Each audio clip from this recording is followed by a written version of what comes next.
Fun when she does that.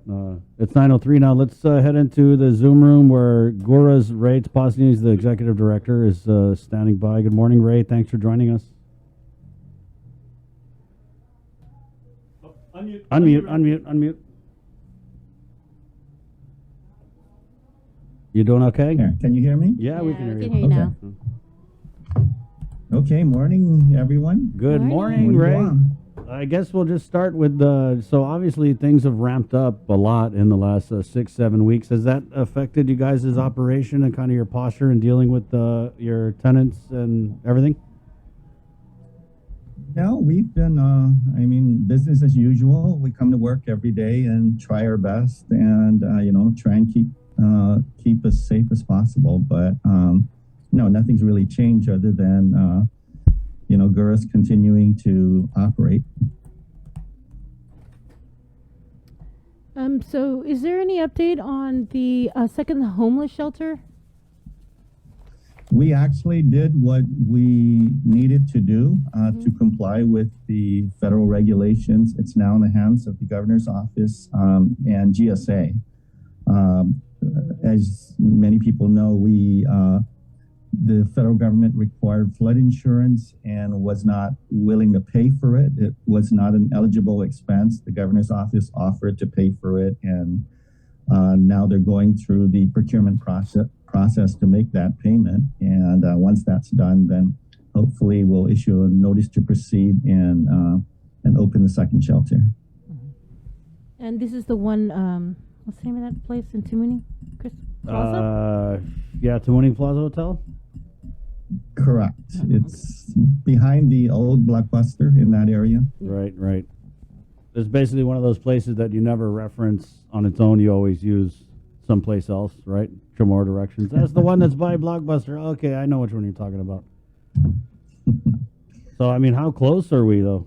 Like, and realistically? I'd like to say just at most a couple of weeks. Again, the GSA needs to follow local procurement rules, and so they needed to get 2 other price quotes, and I don't get to make that decision, but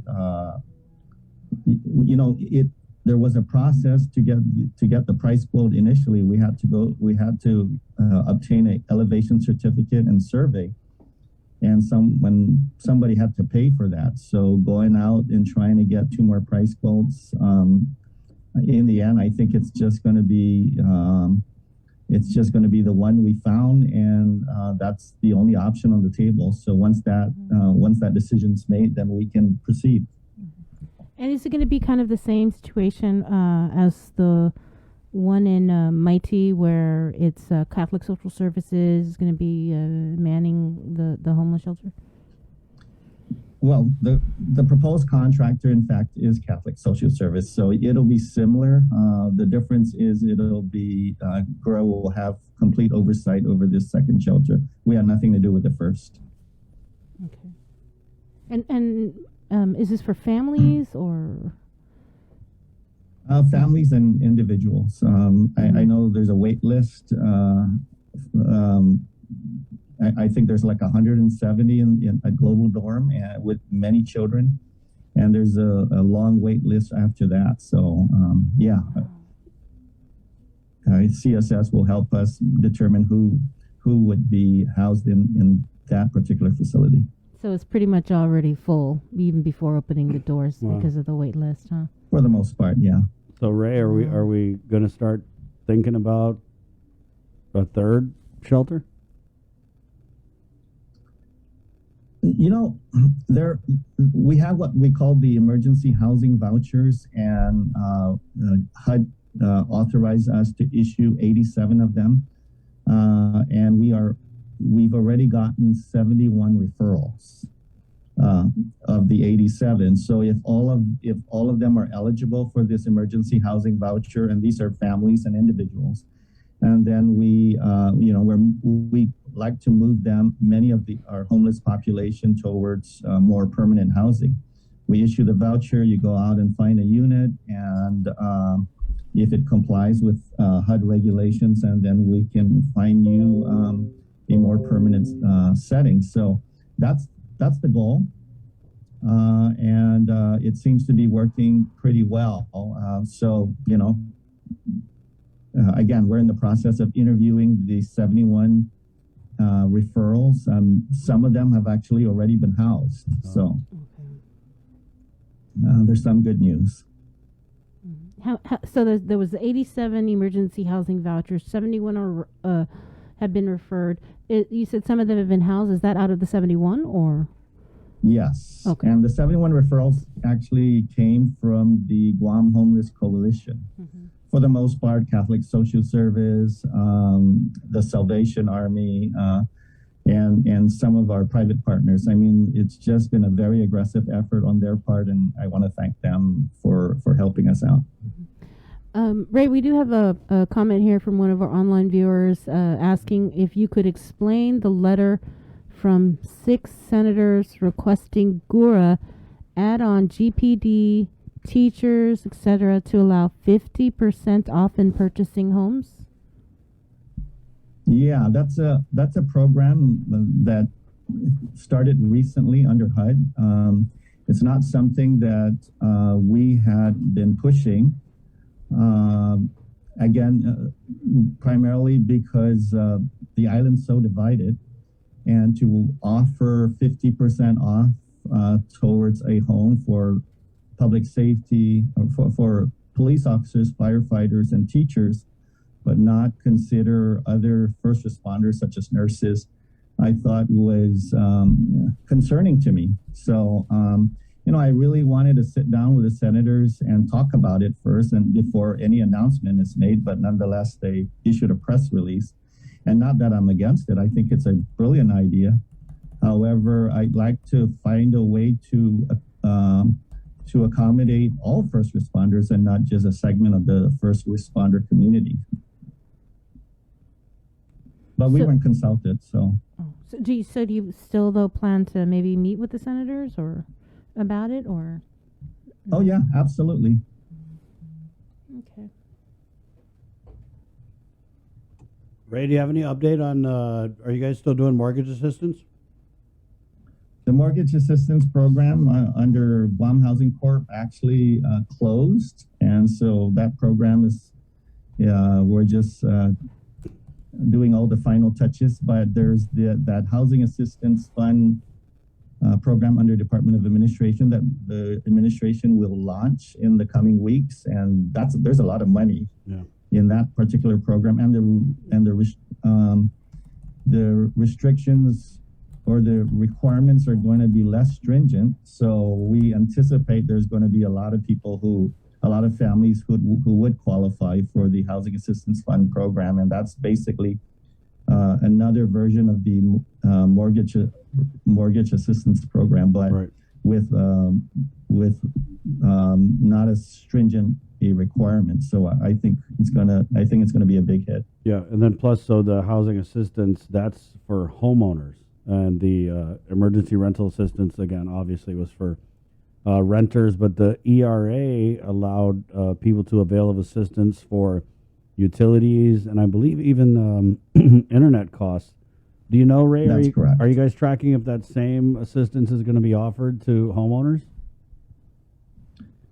Well, in fact, it is through what I just mentioned earlier, the Housing Assistance Fund program, and that is under both the Emergency Rental Assistance and the Housing Assistance Fund program will be administered by Department of Administration.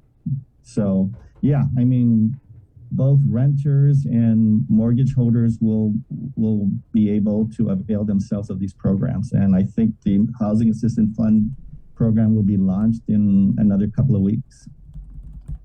Oh, that's good to hear. What else is going on with you guys? Well, I know the congressman issued a press release. Let me go ahead and read that out. Yeah, let me read that out, Ray. Where is it? This was a release that had come out from Congressman San Nicolas. For immediate release, Guam to receive substantial funding for community development in the Financial Services Committee Reconciliation Package Build Back Better initiative.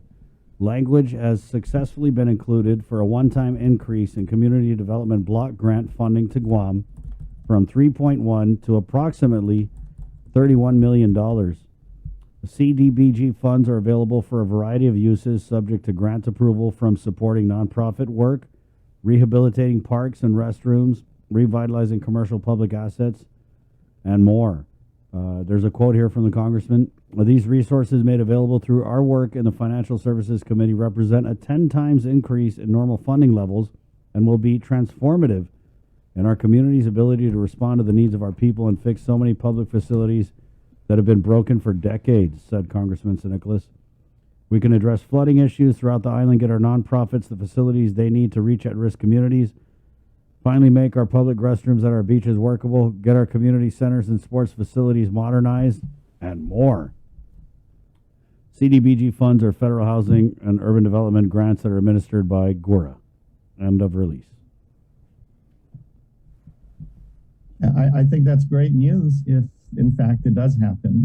Again, it would have to go through the House and then the Senate, then ultimately signed off by the president. So I think it's a little premature to be celebrating, but if, in fact, it does happen, I want to thank the congressman if his Financial Services Committee is responsible for that. $33 million is a lot of money. I think we can do great things, and we're excited. We're really excited. Right on, Ray. Well, be safe. Is there anything in closing you want to add for anything?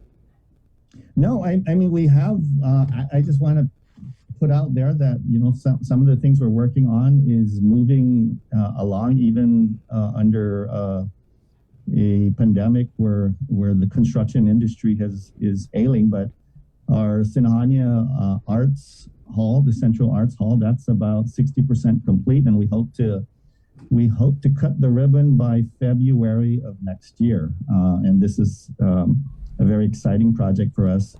Our Women's Treatment Center, Lighthouse Recovery Center in Tiza, that's moving along. The Guam Fire Department, the fire station in Sinahania, that we are just days away from awarding the contract for the A&E design. So that we're excited to have a new fire station in Sinahania right next to the police precinct. So then the Umatic baseball field, the contractor had lost some labor and primarily because, again, all of our projects are competing with the military buildup. And so we're excited that we talked to them last week, and they'll be proceeding so we can finish up the Umatic baseball field. But Chris, I just want to close with this. I mean, we can get $33 million from Congress for community development block grant projects, but when all is said and done, we're competing with the military buildup for the same materials, for the same labor. So I encourage the congressman and Congress to perhaps look at ways that some of these projects outside of the fence can benefit, not just the ones connected to the military buildup. We can't compete for the same labor.